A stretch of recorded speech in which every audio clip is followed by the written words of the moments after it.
Good morning, everyone. Thank you for joining me again.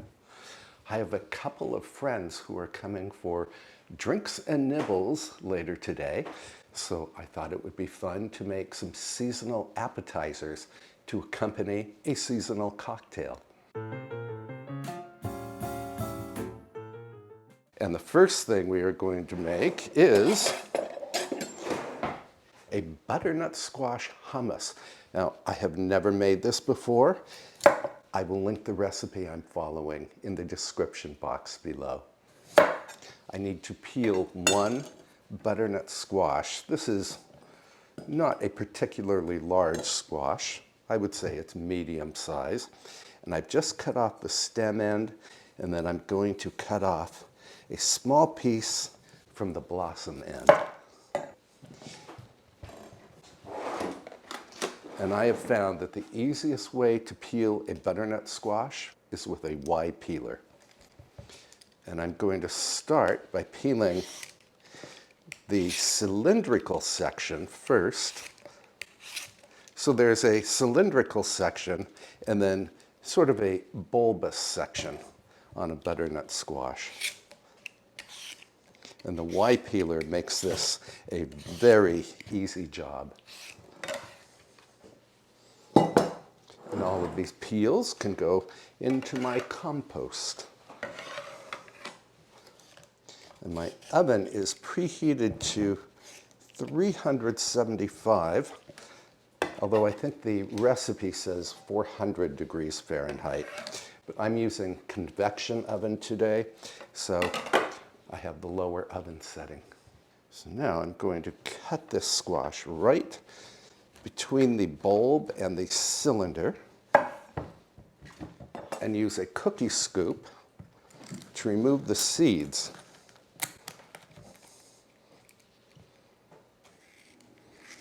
I love hosting friends for cocktail parties, or what I like to call drinks and nibbles parties. Much easier to do than a dinner party. Far more relaxing. And you can make everything ahead of time. Now, I just want to roughly cube the squash.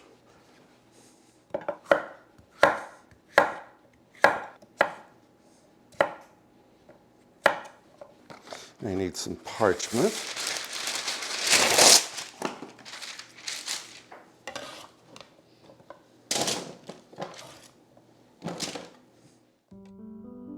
I will toss the squash with olive oil, salt, and black pepper.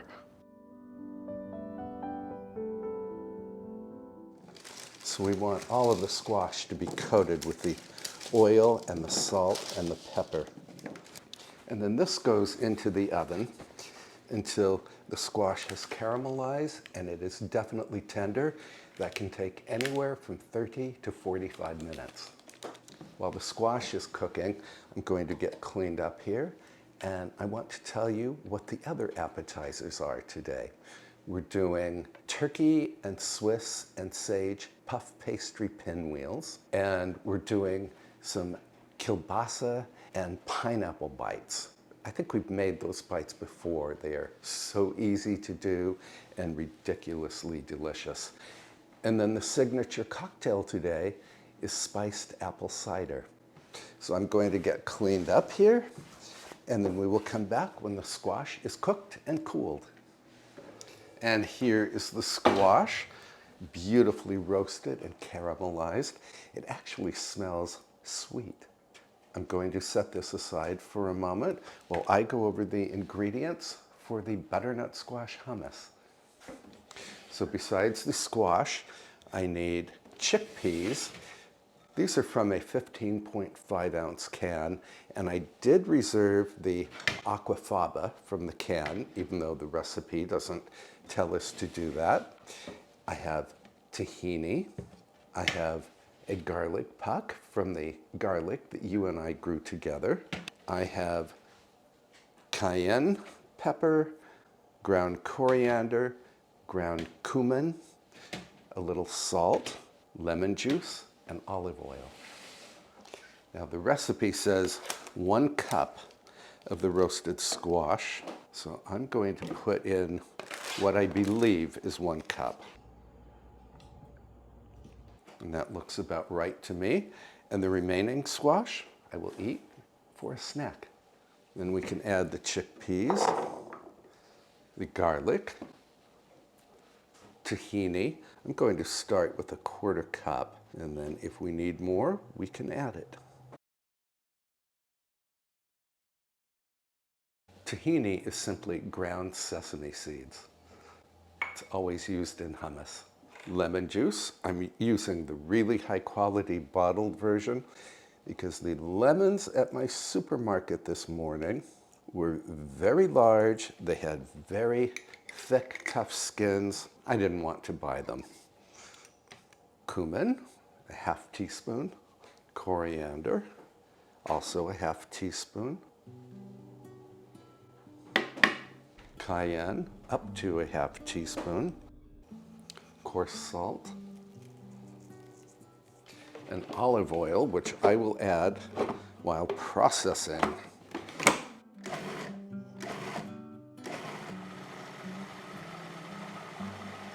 Let's have a look.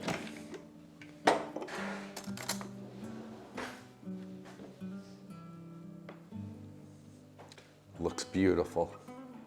Has a nice soft gold color. And I do want to add a tiny amount of this aquafaba.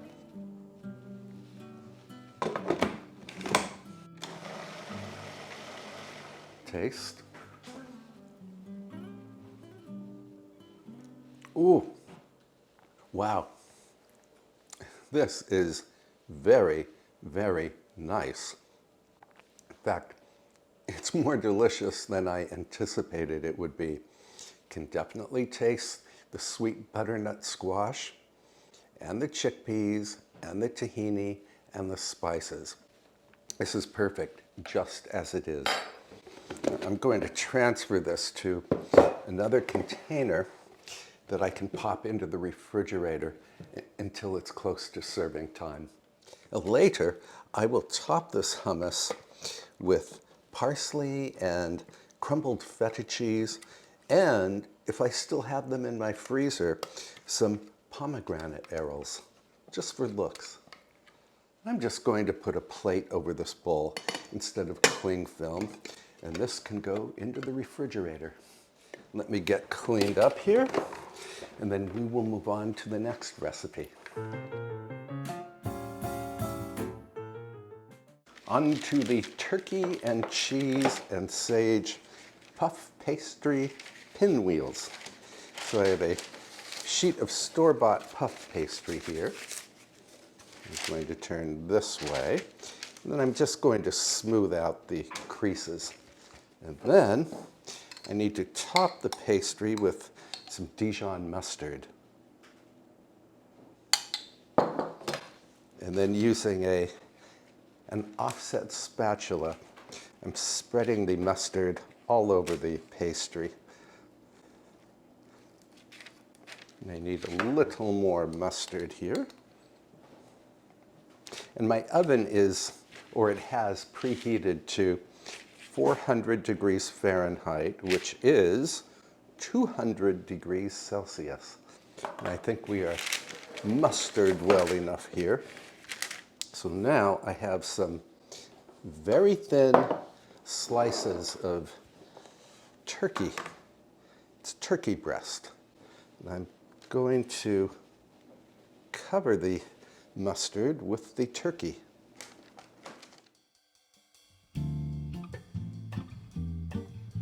And I really just want a single layer of turkey on the puff pastry.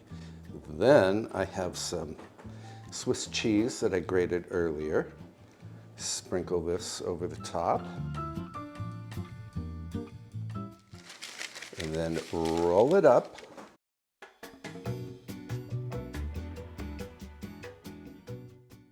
And we want the seam side on the bottom. I'm going to add some small pieces of sage as a garnish after this bakes. Then we can cut this log into roughly 3/4 of an inch slices.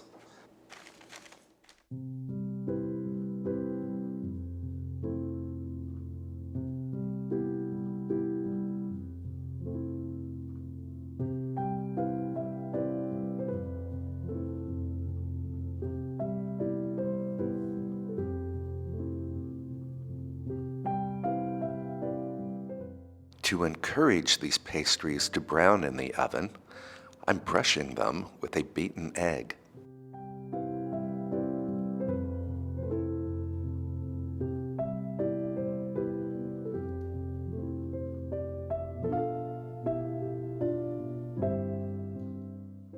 Now, you don't have to bake these pinwheels right away.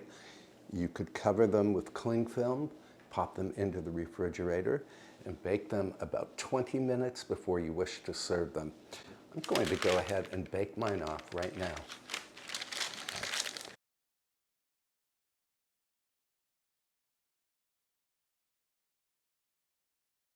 And while the pinwheels are baking, I need to grab some sage from the garden.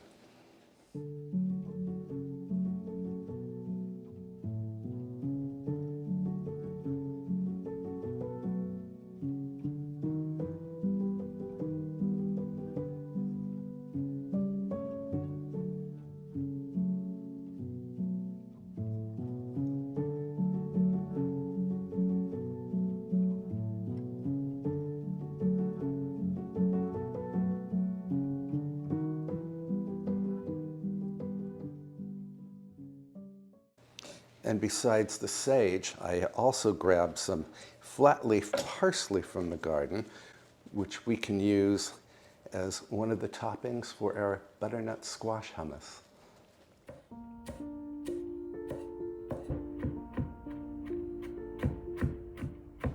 And the parsley and sage can each hang out in their little food prep bowls until we need them.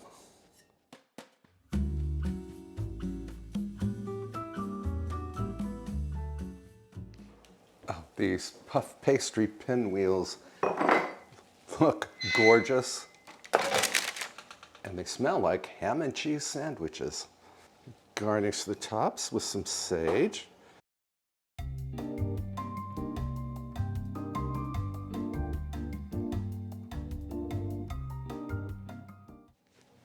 And we can transfer these little babies to a cooling rack. And I have every intention of tasting one of these for you. And then when my guests arrive, or shortly before they arrive, I can always re-crisp the pinwheels in the oven. Oh, these look fantastic. So let me try one of these puff pastry pinwheels.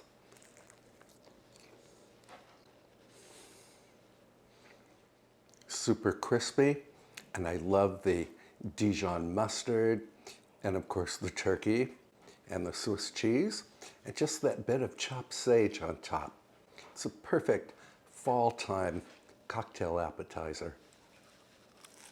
I'm going to finish my appetizer, and then we need to make one more appetizer plus the signature cocktail.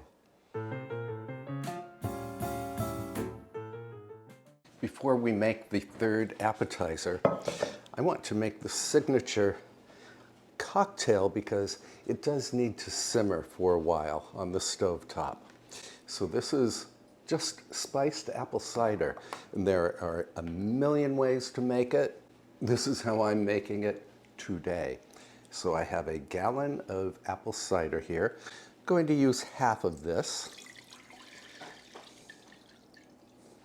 And then I want to add 1/3 cup or thereabouts of brown sugar, 3 cinnamon sticks,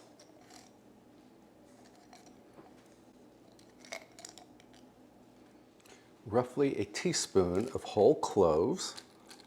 Oh, they smell fantastic.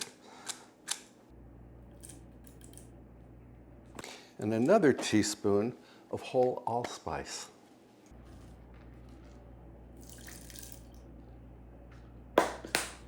And that, my friends, is that. I'm going to bring this to a boil on the stovetop and then reduce the heat and let this simmer until my whole house smells just heavenly.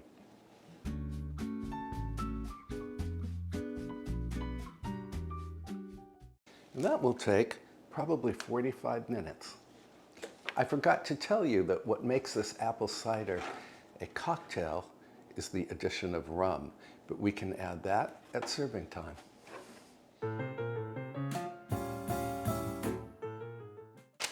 So the third appetizer is something called sausage and pineapple bites,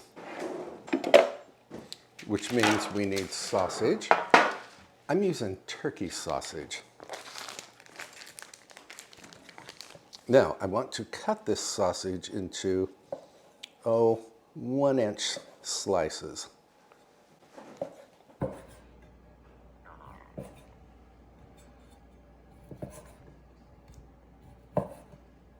We may have made these little bites in the past, but I love them because they're so incredibly easy to do, and you can make them well ahead of time.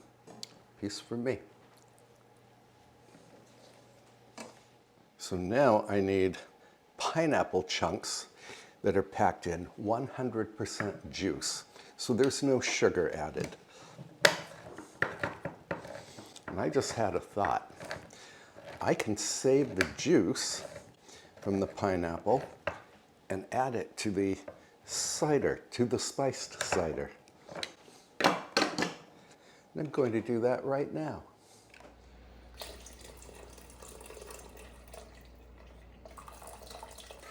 So I think the pineapple will give our spiced apple cider a lovely little kick.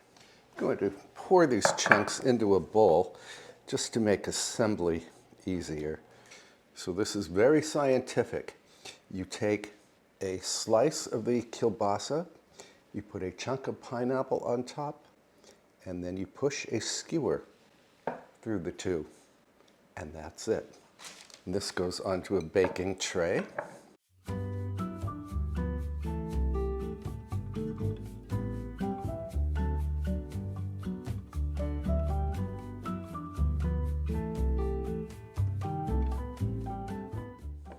I can assure you that no matter how many or how few people you have at your next Drinks and Nibbles party, there will be none of these bites left. They are incredibly delicious.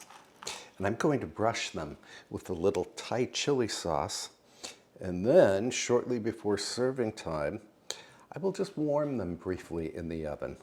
I'm going to put my Thai chili sauce in a little bowl just to hopefully make it easy to apply. And we just brush the Thai chili sauce over the pineapple and the sausage. Actually, that brushing business didn't work out very well at all. Lizette is here and she had an idea. Just dip. And that's working out very well.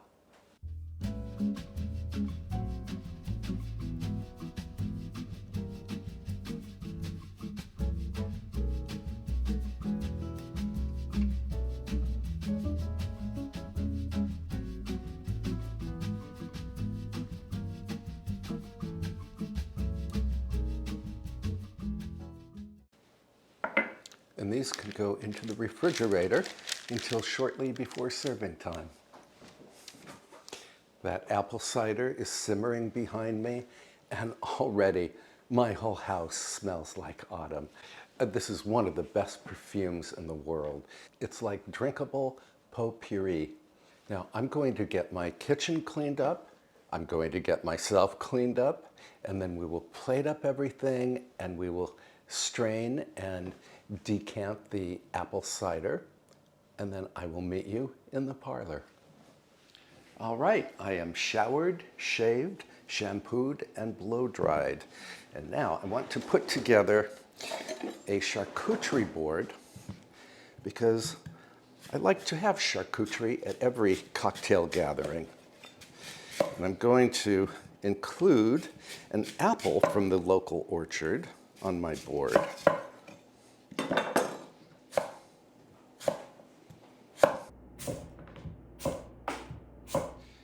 my apple doesn't oxidize, I'm going to throw the slices into a bowl and drench them in lemon juice. Then we can set this aside. I'm going to make the charcuterie on this round wooden cutting board, which I ordered from my friend Dan Fennell. And I can link his contact information in the description box below if you are interested in custom-made cutting boards.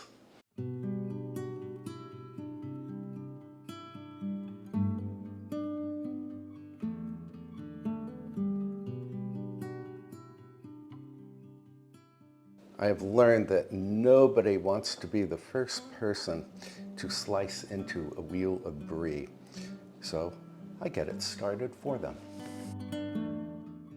For the charcuterie, I'm using sliced mozzarella, cubed Gouda, and creamy brie. For meats, I have prosciutto di Parma and salami calabrese. Then I will add carrot sticks, celery sticks, crackers, grapes, and the apple we sliced earlier. Of course, the star of this charcuterie board will be the butternut squash hummus.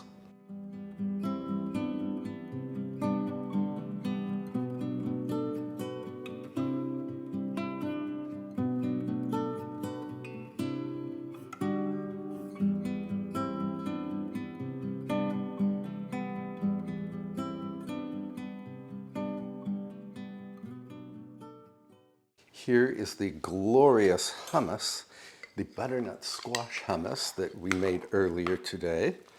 Let's give it a nice stir.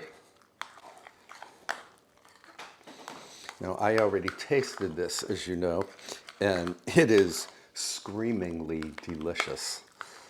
But to make it look festive for this autumn cocktail gathering, I'm going to garnish it with feta crumbles and pomegranate arils and parsley.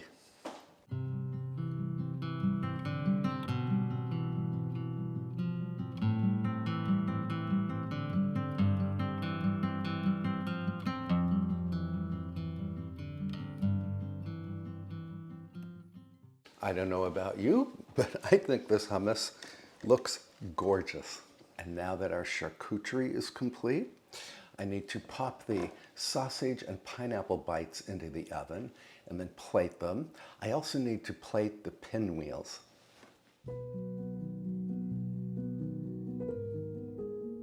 While the sausage and pineapple bites are warming in the oven, I can arrange the pinwheels on this round cutting board. And next time I make these pinwheels, I'm going to double the recipe. They are so delicious. Now we can strain the spiced apple cider.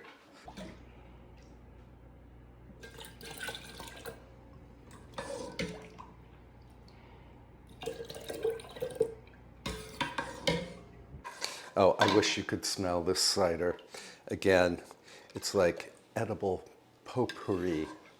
Perfect for an autumn drinks and nibbles party. And I'm going to serve this with rum. I might even put a bottle of bourbon on the cocktail table in case someone wants bourbon instead of rum. And if people want to drink this cider without any alcohol whatsoever, they may certainly do so. While we wait on the sausage and pineapple bites, we can light a fire in the fireplace and set the table.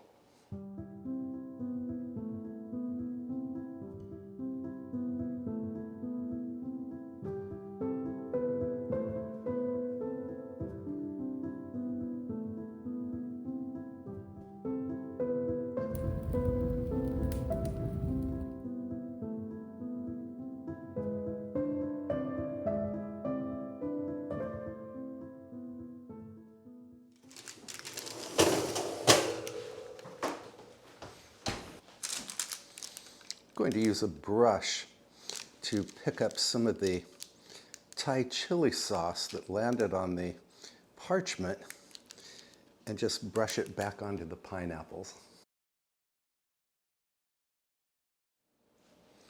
You know, for such a simple cocktail appetizer, these sausage and pineapple bites are really exquisite. Typically, they are the first appetizer to disappear. And I wanted to show you that I have, well, I'm serving the spiced cider in cocktail glasses, to which I'm adding a cinnamon stick for garnish.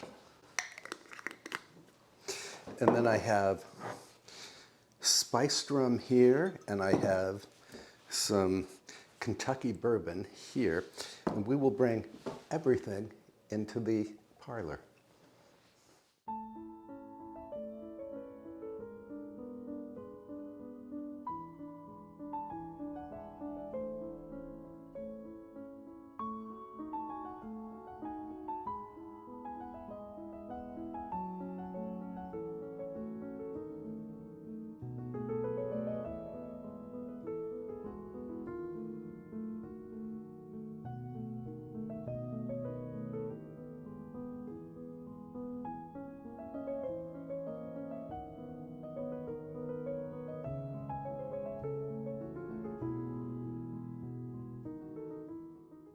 I decided to change my blazer because the tan corduroy one I put on earlier was just too warm.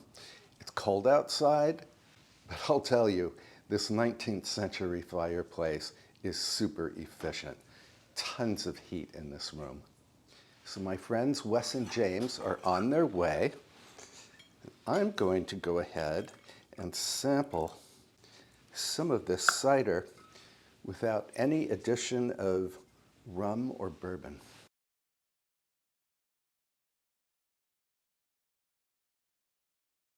Oh my goodness, this is incredible. Very apple-y, because it is, after all, apple cider. Plus there's that hint of pineapple from the juice that we had remaining in the can of pineapples that we used for the pineapple and sausage skewers. And I love the essence of clove and cinnamon and allspice. And even though we added brown sugar, this drink is not particularly sweet. It's just perfectly perfect in every way. I have already sampled the butternut squash hummus. Again, it is out of this world. Well, it's divine. And I've also sampled the turkey and Swiss pinwheels, which are fantastic. So let me try this sausage and pineapple bite. Those pineapple bites are simple and simply scrumptious. Thank you so much for joining me today as we put together this very simple make-ahead autumn drinks and nibbles party. I hope you will try one or all of the recipes. And where printable recipes are available, I will link them in the description box below. If you enjoyed today's episode, I can put a couple of my other videos at the end of this one that you can watch between now and my next upload, which will be on Sunday. And until then, please treat yourself well, and I can't wait to see you again. Bye for now, friends.